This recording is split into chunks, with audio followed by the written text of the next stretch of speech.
Hello again, this is Hayes Q. Jones, your DVD and Blu-ray baller on a budget. And this is HQ Videos for you. Happy holidays. I hope everyone had a great Christmas. I enjoyed mine with my family. Hope you did the same. This is going to be a Blu-ray 3D video. I want to start out with some deals that I actually got over the past couple of months, starting with 3D glasses. These are the old Samsung rechargeable glasses, which really actually suck pretty bad because the way they're formed in the back, if you kind of recline or lie down, they interfere in the back and they just don't hold a recharge. After every movie you have to recharge them again. I actually got these active pair last year. I actually love them. Just a little bit on the pricey side. I paid 40 bucks a piece for these last year. Last month, somehow lucked up on eBay and put a bid on these, and I got two pair. Open these up.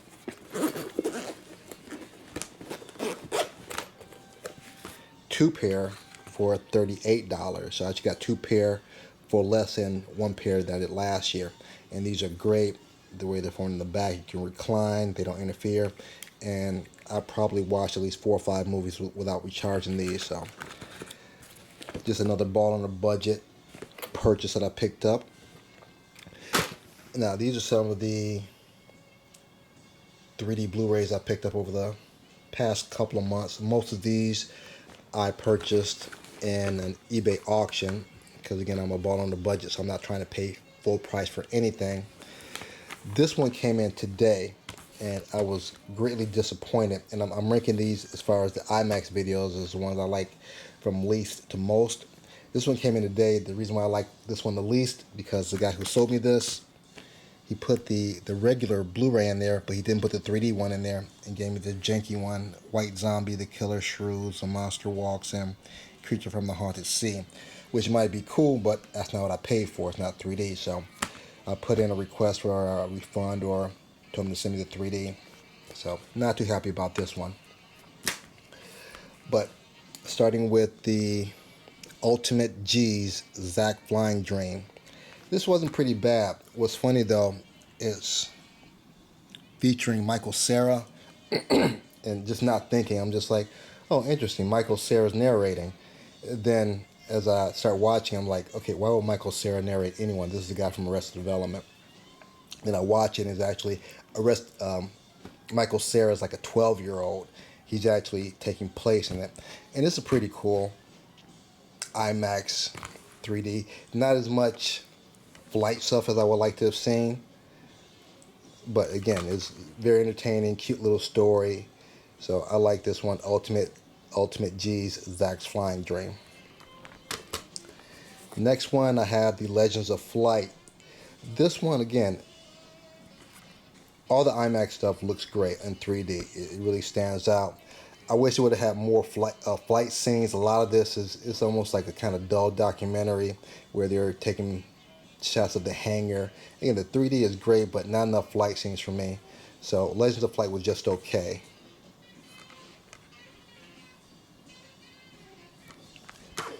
Next, this is a non-IMAX one.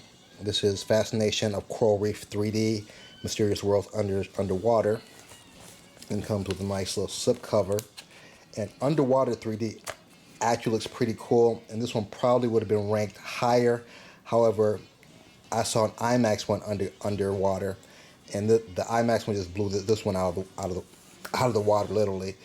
It's just, for some reason, the IMAX one just seems a lot sharper than this one, and the picture just, again, the 3D was pretty cool, but the picture wasn't as sharp as the IMAX underwater scene, so that's why this one wasn't higher at the list.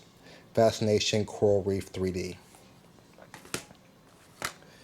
Next one, I have Mummy's Secret of the Pharaohs. Again, great outdoor scenes with the IMAX. You really feel the depth perception. Not a lot of pop outs on this one though, just a lot of nice scenery and more of kind of a National Geographic feel to it. But again, beautiful shots. Some of the temples, just outstanding. Mummy's Secret of the Pharaohs. Next, Born to be Loved, Born to be Free, IMAX Born to be Wild 3D. This was really great. Again, not a lot of pop-outs, but great outdoor scenes, great, really depth perception shots. Really love this. Born to be Wild. Next ones, I was really surprised that the animal ones would be so high at the list, but they really were. Just great shots. This is the island of lemurs, Madagascar. There's a great storyline behind it. Great picture of the lemurs. And another thing with the IMAX, they usually have fantastic sound, so you hear a lot of back channels, a lot of the surround sound in the IMAX pictures. So I like this one, IMAX Island of Lemurs, Madagascar. Next one was To the Arctic. This one started out pretty cool. It has the graphics coming at you. It has the IMAX 3D numbers countdown coming towards you at the beginning. So I really like IMAX To the Arctic. What's also cool about this, because they're polar bears, you have the underwater scenes, which are fantastic, as well as the really far depth pictures of the outdoor Arctic scenes, I guess, for lack of a better term. To the Arctic. And to the last two, this one surprised me, the Grand Canyon Adventure. I thought this was going to be like again, more of a National Geographic just picture of the Grand Canyon, but actually they got into these water rafting scenes, and there's water splashing everywhere, and there's water coming at you, and you're actually blinking through the whole scene. So this was like, this was my second favorite of all the IMAX ones I picked up in the past couple of months, the Grand Canyon Adventure. So if you ever want to really impress your friends, I would recommend one of these two, the Grand Canyon Adventure. And the number one that I had is Ocean Wonderland, John Michael Cousteau. I actually have another Cousteau one with shark in it, and just, I guess they have special cameras, but the underwater scenes are amazing. It's sharp, it's crisp, and after a while you just really kind of get that underwater feels like you have an aquarium in your house. So out of all the IMAX 3D ones I purchased over the past couple of months, this one is my favorite. So if you ever have any friends over and they've never been impressed by 3D, show them something like this. If they're not impressed, either they don't like 3D or they're just full of shit, one or the other. So these are my IMAX 3D ones that I liked.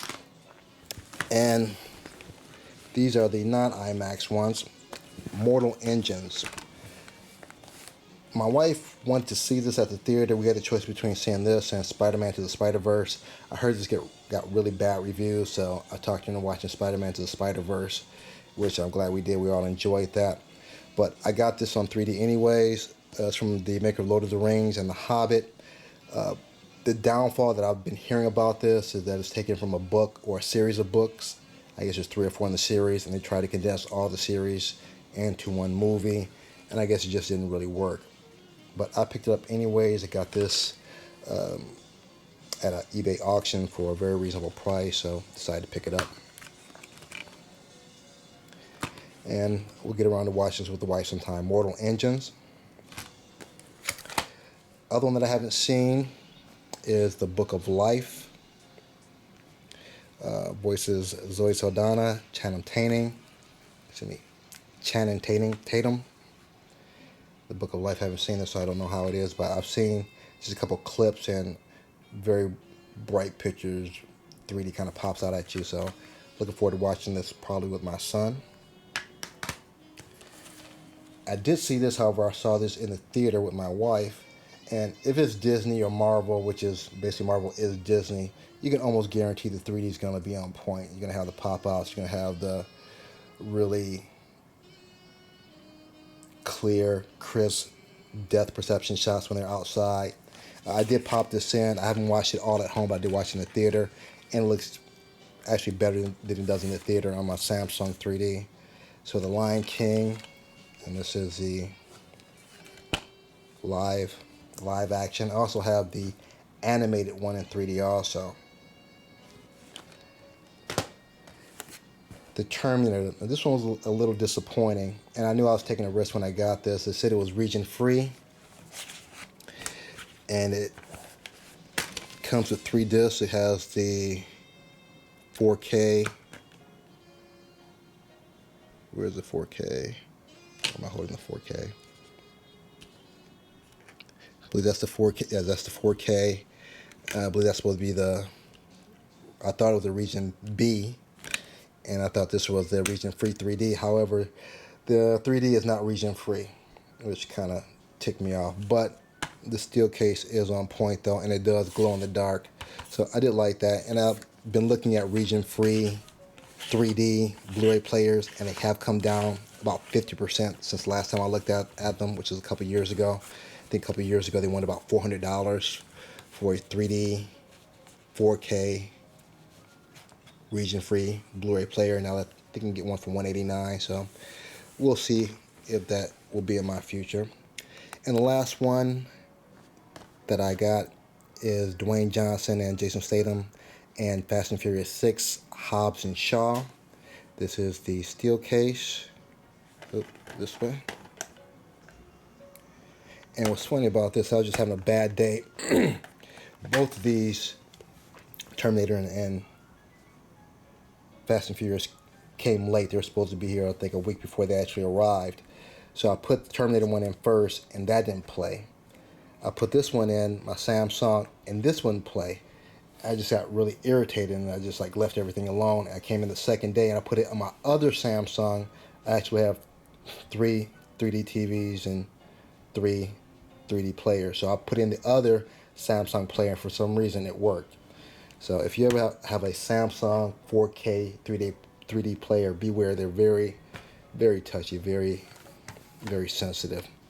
But these are my 3D purchases over the past couple of months. If you've seen any of these, if you haven't, please feel free to leave a comment. If you haven't subscribed yet, what are you waiting for? Go ahead and subscribe. If nothing else, hit the thumbs up. I'd greatly appreciate it. Other than that, you guys have a great day. Peace.